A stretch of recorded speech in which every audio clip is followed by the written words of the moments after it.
Hello and welcome to Adelaide Airport. Today I'm going to fly on an Alliance Airlines Embraer E190 aircraft from Adelaide to Alice Springs. This is the latest aircraft type in Alliance Airlines fleet, and I've never flown on an E190 before. How exciting! Let's go! I'm sure everybody has already known that masks have been mandatory inside all airport terminals across Australia since January 2021. Sydney Airport gives out free masks if you don't have one. At Adelaide Airport, you can purchase one through mask vending machines located at various locations across the terminal. The price is $2.50 for a pack of 3 masks.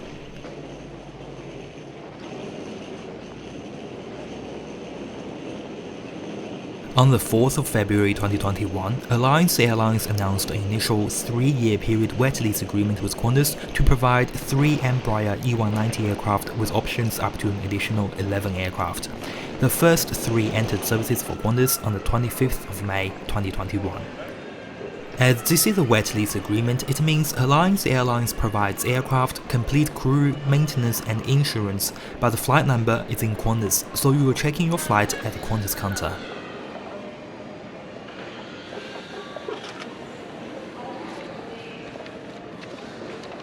Adelaide Airport is currently undergoing a major upgrade. The new international departures area and the new Virgin Australia lounge opened earlier this year, and now more retail precincts have been opened. The latest include Southern Providore, a local food products supplier, and WH Smith. What's still missing though, in my opinion, is a reintroduction of a fast food chain to make dining at Adelaide Airport affordable again. As a gold frequent flyer, I'm allowed to enter Qantas Club Lounge before boarding my flight. The lounge is located opposite to Gate 21.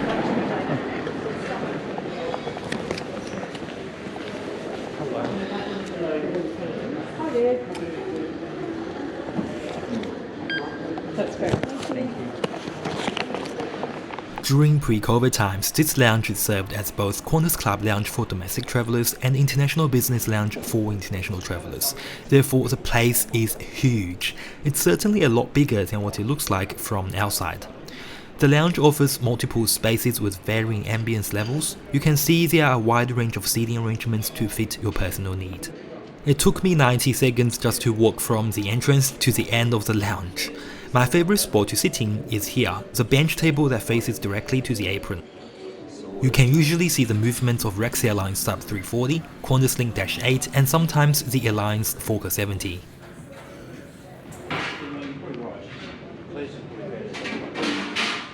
It is lunchtime at the moment. Today the buffet offers refreshments such as cheese and crude-eyed plate, salad, fruit salad, and 2 hot meals are pumpkin soup and penne with bolognese and parmesan. If you like some dessert, there are lemon yogurt slice or coconut and dark chocolate slice for you to choose from. I would love to try the soup and the desserts, but unfortunately I arrived at the airport a bit late today. Boarding will commence in 10 minutes, so I only get to try the pasta.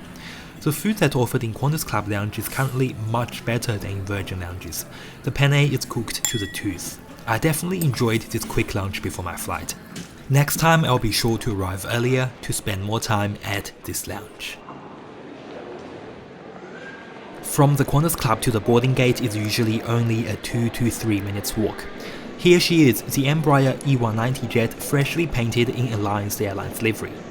Alliance Airlines is an independent company based in Brisbane which owns and operates a fleet of 53 Fokker and Embraer aircraft with 26 more aircraft on order, so it certainly isn't owned by Qantas as some of you have asked. The Alliance E190 aircraft that are flying around in Australia now are delivered from Qantas Airlines or American Airlines. This aircraft H-UYY was a former Qantas Airlines plane. Why is this information important? You'll find out soon. This is now the final boarding call for Qantas flight 1956 to Alice Springs. If you hold a boarding pass for this service, please head immediately to gate 24. Hello, Hello, good, thank you. Stand it there for me, please. Excellent. Thank you. Thanks.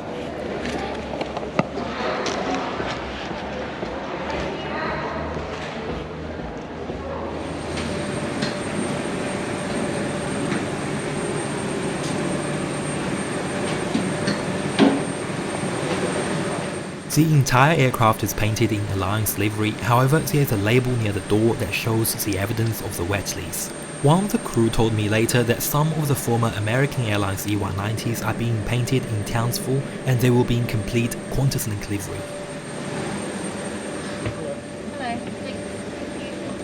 Welcome aboard! I'm not sure how many of you have flown with Copa Airlines, but I can tell you that Alliance didn't modify the seats at all, so they remained the same as Copa Airlines seating.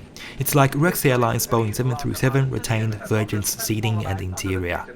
The aircraft is in a two-class layout. At the front are 4 rows of business class seats in a 1-2 configuration with a total of 10 seats. Each seat is fully covered in leather with a pitch of 38 inches and a width of 20 inches. Following the business class section are 84 economy class seats in a 2-2 configuration. The first row of economy class, row 5, offers extra legroom. I could have picked a seat in row 5, but I know Paul Stewart has already made a really good review on seat 5F. I thought there's no need to make a review on the same thing, so I picked a regular seat at the back to cover the areas that Paul didn't cover. Row 11 is an emergency exit row, which also have extra legroom. The seat I picked today is seat 24A, the second last row on this aircraft. Alice Springs, operated by Alliance Airlines. It's great to have you with us. The standard economy class seat had a width of 18 inches and a pitch of 31 inches. The reason I used inches instead of centimeters here is because it's easier to tell how good the legroom is with inches. A pitch of 31 or 32 inches indicates a good legroom. 30 inches is average and below 30 is terrible legroom. The economy class seat cover is made of fabric. There's no adjustable headrest at the front of the seat, but the seat is reclinable.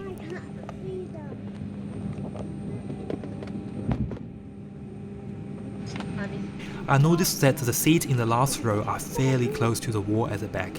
They don't seem to be reclinable. The Embraer E-Jet series have square-shaped windows. The gap between each window is greater than the gap on Boeing 737 or A320, but the windows on E190 seem to be bigger. At the back of each seat, there's a seat pocket. I'm amazed at how many things I can put in there. Above the seats are the pretty standard adjustable reading lights and air vents. Welcome aboard your Qantas 1956 service through to Alice Springs. We'll be underway shortly. Flight time 2 hours and 11 minutes. We're expecting reasonably smooth flying conditions through to Alice today. Fine for arrival. We'll get back to you a bit later with some more details. In the meantime, please sit back, relax, and again, welcome aboard.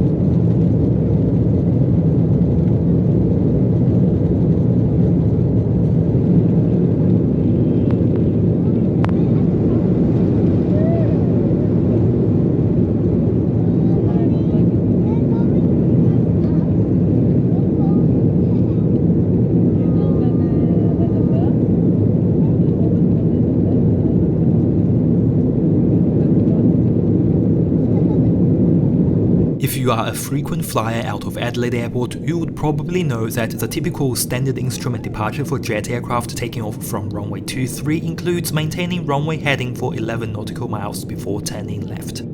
But today they used a different procedure which, as you just saw, the plane turned left as soon as reaching 900 feet. This is my first time experiencing this departure. It provides a much closer view of Glenelg, very scenic. The clouds over Adelaide today was very thick. I'm not sure if choosing this unusual departure procedure was to avoid the bad weather over the city. Anyway, as an av geek, I just find this departure interesting.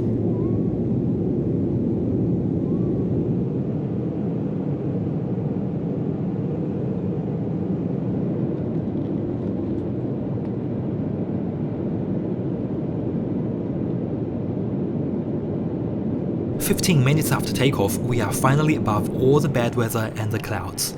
There's a tray table at the back of the seat, and in the seat pocket is an Alliance Airlines safety card.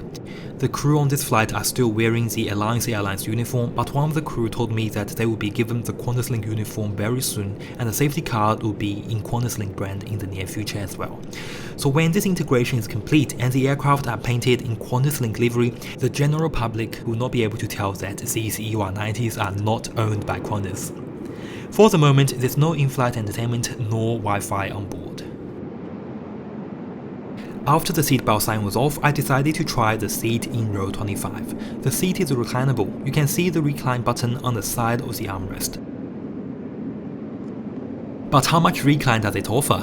Definitely not so much. There are 2 lavatories on this plane, one at the front for business class passengers and one at the back for all economy class passengers.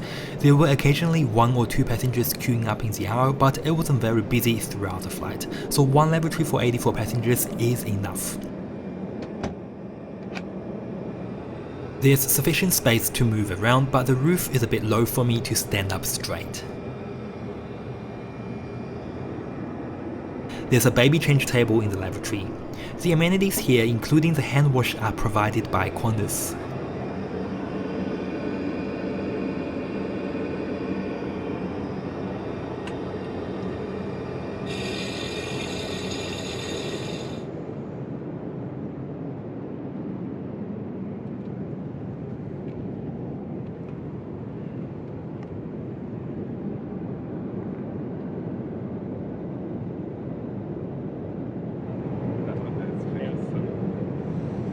A hot snack is offered on this lunchtime departure flight. The catering is organized by Qantas as well. Beverages in economy include water, soft drinks, juice, tea and coffee.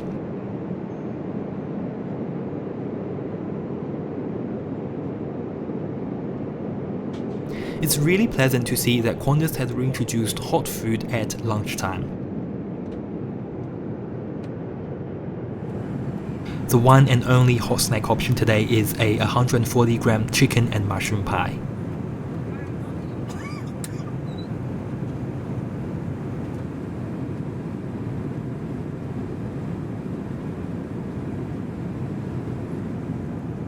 The pie was filled with chicken. It was very delicious. If you were still hungry after having one, the crew did walk through the cabin to see if anyone wanted another pie.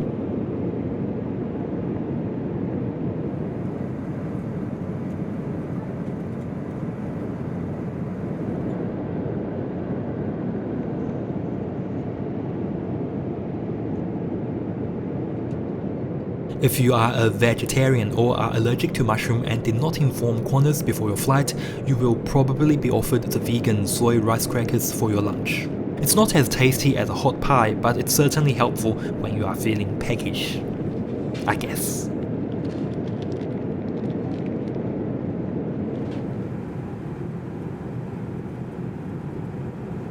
At the end of the meal service, the crew also offered me a chocolate. Looking at the overhead luggage compartments, I noticed that the ones in business are larger than in economy. Maybe this is a way that Copa Airlines convinces its customers to fly in business, eh? Good afternoon from the flight deck, Captain speaking. We'll be commencing our descent into Alice Springs in the next 5 to 10 minutes. Currently 17 degrees, fine conditions, just a light breeze from the southeast. The flight time to Alice Springs is just over 2 hours. I believe I quite enjoyed this flight. The Alliance crew worked very efficiently and kept everybody happy. I would like to especially thank Connor. He gave me a lot of information on this aircraft and looked after me very well. Before using the E190, Qantas used its Boeing 737 to fly on this route. As a passenger, the perks of flying on the Embraer E190 is a comfort. The seats are in a 2-2 configuration, so everyone has either the aisle or the window. The legroom is also better than on the 737. The downside though is that the Qantas Boeing 737 offers complimentary Wi-Fi to everyone, but the E190 has no in-flight entertainment on board. As I mentioned earlier, this aircraft used to be owned by Copa Airlines. Alliance also purchased many E190s from American Airlines.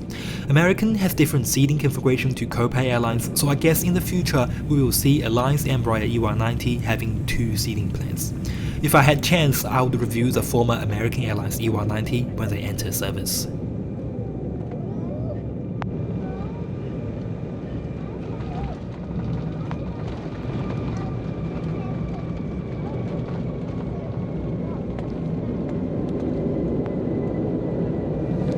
Welcome to Alice Springs. QantasLink would like to acknowledge the traditional custodians of this land.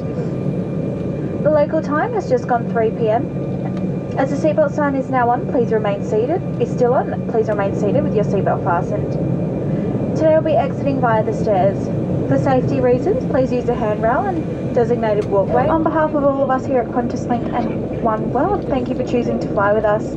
It's been our pleasure having you on board, and we look forward to seeing you again the next time you choose to travel. If you're visiting Alice Springs, we hope you enjoy your stay, and of course, to those returning, welcome home. Cabin crew, disarm doors and cross-check.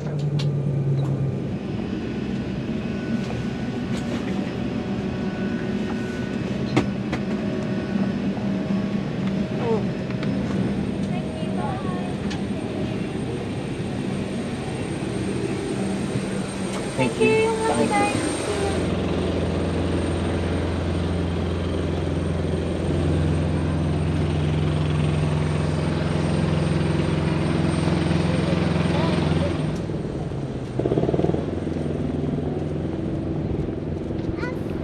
Welcome to Alice Springs. To enter Northern Territory, all interstate travelers need to complete a border entry form. Make sure you do so before boarding your flight.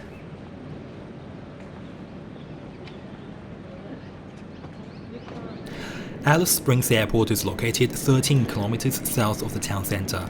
There's no bus stop outside the terminal, there's no Uber in Alice Springs. To get to the town, you can hire a car, take the taxi, or the cheapest option is to catch the shuttle service, which will drop you off at your hotel.